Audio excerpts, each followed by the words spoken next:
بسم الله الرحمن الرحيم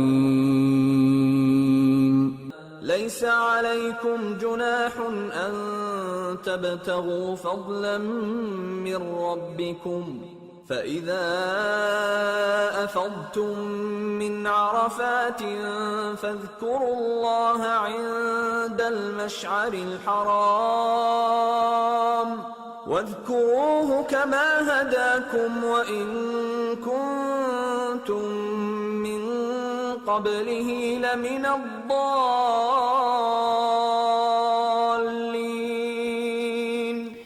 There is no sin upon you in seeking your Lord's blessing during the Hajj season.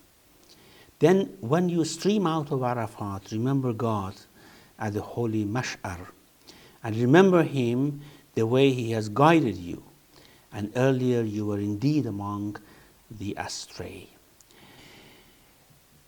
Verse number 198 of Surah Baqarah posed several questions to us. The first question is, what is the cause of revelation for this verse? The verse says that لَيْسَ عَلَيْكُمْ جُنَاحٌ أَن تَبْتَغُوا فَضْلًا مِنْ رَبِّكُمْ.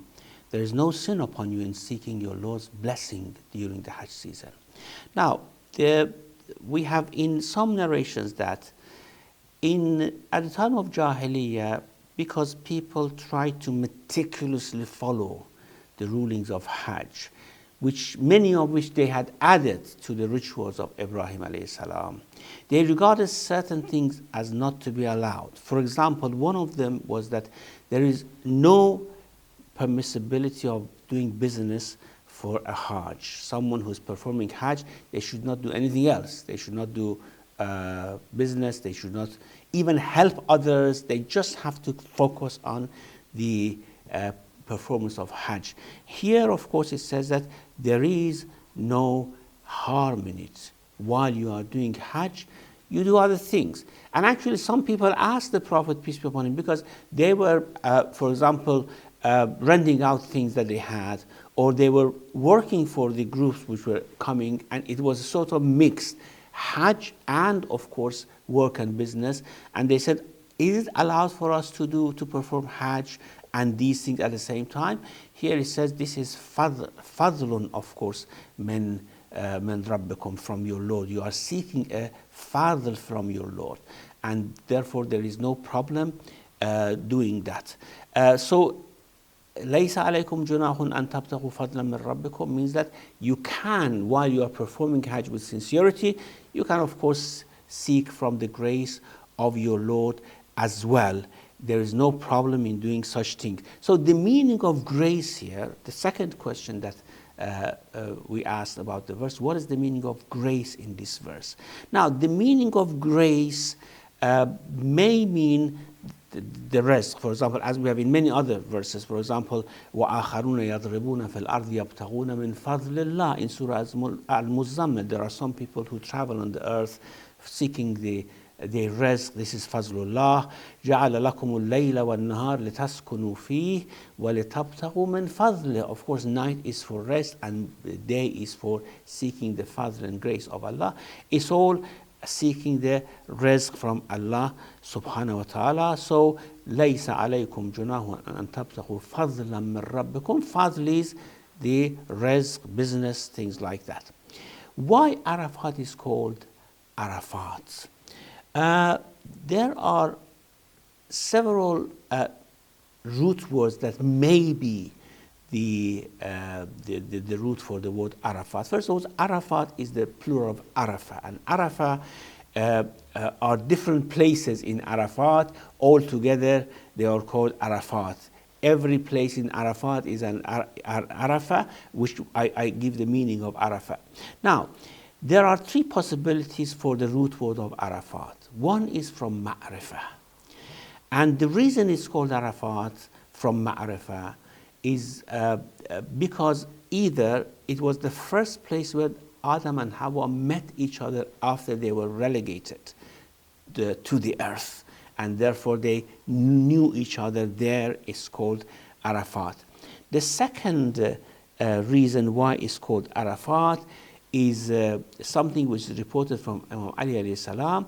سمي الموضع عرفات لأن إبراهيم عليه السلام عرفها حين رآها بما تقدم من النعت والصفة.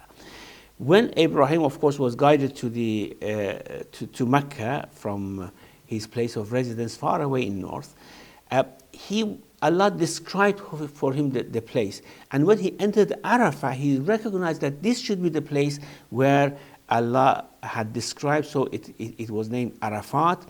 And the third possibility is that when Ibrahim alayhi salam was being taught the manasik, the rituals of Hajj, Jibreel was teaching him, and when they arrived in Arafat, Jibreel asked him, did you now understand what are the manasik? Because we know these rituals are very detailed and very fixed. Did you understand what are the manasik of Hajj? And he said, yes, I understood, I now know it, and this is why this is called Arafat. أَعَرَفْتَ كَيْفَ تَطُوفُ? Do you now know how to do the tawaf and other rituals? And he said no. These are the reasons why it's called Arafat, from Ma'rifah. If it is from the root word is from Orf. Orf means fragrance. Some have said that it is from fragrance because it is a place where by repentance, by closeness to Allah, people find that a spiritual fragrance, and that's why it is called Arafat. And this is used in the Quran, this meaning, وَيُدْخِلُهُمُ الْجَنَّةَ الَّتِي الْجَنَّةَ عَرَّفَهَا لَهُمْ. Allah make the martyrs to enter a paradise which He has fragranced it for them. The other root word may be from i'tiraf, to confess, because this is a place where people confess for Allah in their ubudiyyah, in their humility, and they confess that Allah is their Lord. So these are the root meanings of Arafat and the meanings of Arafat. What is Mash'ar al-Haram? Mash'ar is a place where is marked for obedience. So Mash'ar al-Haram is the holy place which is marked for worship of Allah subhanahu wa ta'ala, and that's why it's called Mash'ar al-Haram. Where is Mash'ar al-Haram? Some people say that it's the whole Muzdalifah. Some people say it's the end part of Muzdalifah. فَإِذَا عَرَفْتُمْ مِنْ عَرَفَاتٍ فَاذْكُرُوا اللَّهَ عِنْدَ الْمَشْعَرِ الْحَرَامِ. And this dhikrullah, what is meant by remembrance of Allah in Mash'ar al-Haram? Probably because we have to do our Salatul Maghrib and Isha in Mash'ar, and also remembering Him, remembering His names, remembering His bounties. So this is dhikrullah in Mash'ar al-Haram, and we have to do Salatul Fajr in Mash'ar al-Haram as well. Now, the meaning of وَذْكُرُوهُ كَمَا هَدَاكُمْ may mean Salat. He has taught us the way we have to worship Him in Salat. And also it may mean that do not just attribute names or descriptions to God from yourself. The Asma'ullah, we say that they are tawqifiyah. We have to hear it from the Prophet or from the Quran. So do not just ascribe to God attributes from your own opinion. Just mention the names that are mentioned in the Quran as He has guided you to His ma'rifah, to His to the knowledge of Him. So فَاذْكُرُوا اللَّهَ كَمَا هَدَاكُمْ may mention Him with the names that we have taught you. وَصَلَّى اللَّهُ عَلَى مُحَمَّدٍ وَآلِهِ.